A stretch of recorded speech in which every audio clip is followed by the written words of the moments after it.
Today on this video, we are making extra virgin coconut oil. I'm going to be giving us two different methods to make coconut oil: the cold pressed coconut oil and the hot pressed coconut oil. I'll be sharing that in this video. So make sure you watch to the end. Like this video, drop a lovely comment, share. Make sure you subscribe to my YouTube channel and follow my page on YouTube. Okay, let's get started. Like I already posted before, the easy and very simple way I crack my coconuts is just get the mortar handle, break it into two, face it down inside the mortar and crack it. It's very simple. So after I've already cracked everything with this method, I'll go ahead and wash off every bit of dirt, sand, whatever that is not needed. I try to wash with a little bit of salt. It's just optional. If you like, you can add. If you like, can leave it like that.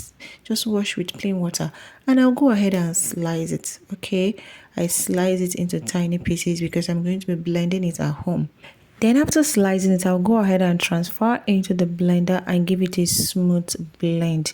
Guys, if you know the benefits of extra virgin coconut oil, that's the cold pressed coconut oil, you need to watch this video to the end and learn how to make coconut oil. Okay, so after I blended it to a smooth paste, I get a sieve cloth.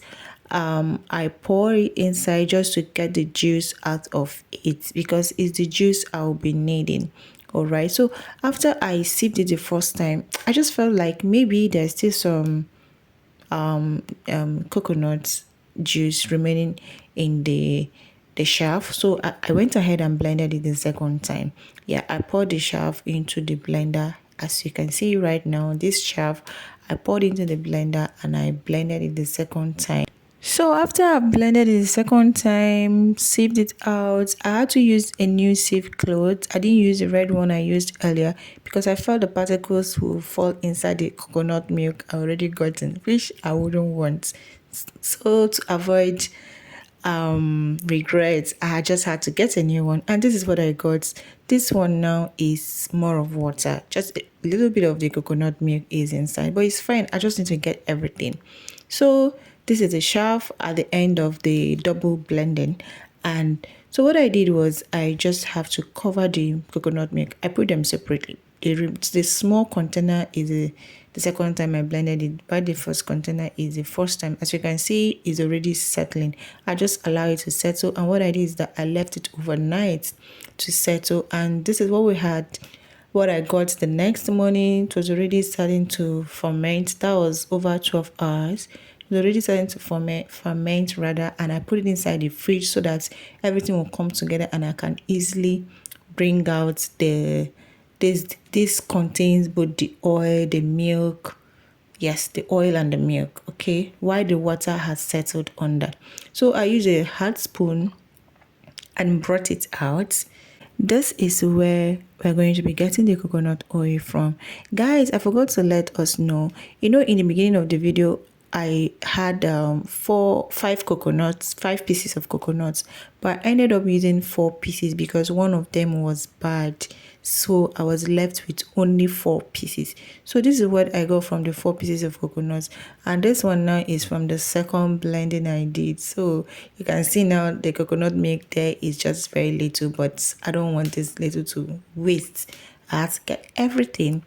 So guys, after I have gotten everything out, make sure you just be careful not to put water alongside. So I transferred it into another bowl. While transferring it into another bowl, I try to pieces it. It's still blocked right now, so I try to pieces it so the melting can be easy, like it will be a fast process. And after I pieces that, I cover it and put it inside a warm place in my kitchen. So how I created a warm environment for this so that the separation process would take place on its own naturally is that I just put it inside my locker and I wrapped it with towel. I use a t-shirt and a towel rather, just to create a warm environment for it inside the kitchen. Yeah, so this is me wrapping it After I have wrapped it very well, I close the locker and allow it to stay there for another 12 to 14 hours.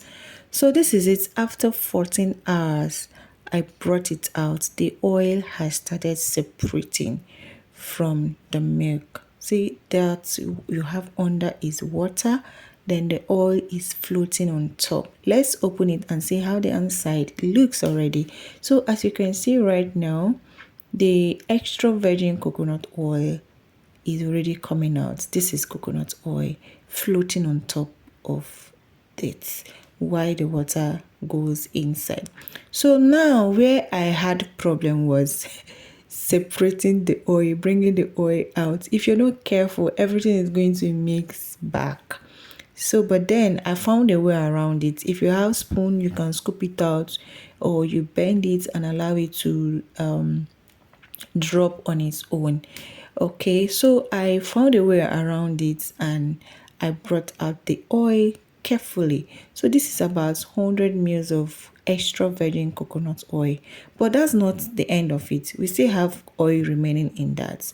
Now let's do a little testing. As you can see, it is so pure, so virgin, like with lots of health benefits. Now this is what is remaining. We're not going to waste it because we still have lots of oil inside this. And what I'm going to do is that I transferred it into a pan and going to heat it up to let the water dry, and the remaining oil is going to get separated from the milk. Remember to fry on a medium to low heat so everything doesn't get burnt already. So after I have sieved out the oil, allowed it to cool, this is what I got: about 100 mils of hot pressed coconut oil. So for these 4 pieces of coconut, I got altogether 100 mils of cold pressed extra virgin coconut oil and 100 mils of hot pressed coconut oil. All right guys, thank you for watching. Please stay tuned for more videos. I love you all. Bye.